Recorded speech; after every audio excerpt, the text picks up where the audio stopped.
Techies. Welcome back to another UpTech video. If you've been thinking about ways you can optimize your Windows 10 operating system, hibernation management is one of them.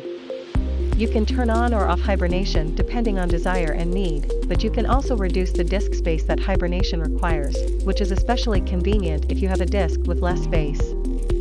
Hibernate uses as much disk space as you have RAM. You don't need any special third-party tools or applications. Everything can be easily done through Command Prompt, CMD. Press the Windows button and type Command Open Command Prompt, CMD. As administrator, you can check the size of the hibernation file by typing the following command, dirc hyberfill.sys/a. Let's have a look at how to enable or disable hibernation, lower the size of the hibernation file, or change the desired file size. To disable hibernation, type /h off.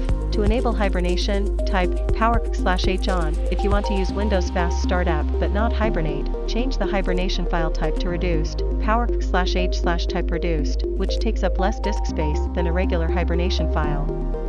To restore the hibernation file, change the /type parameter to full, /h/type full. Turn on hibernation and specify the size of the hibernation file as a percentage of installed RAM using this command, /h/size nn. Enter a number between 40 and 100 in place of nn.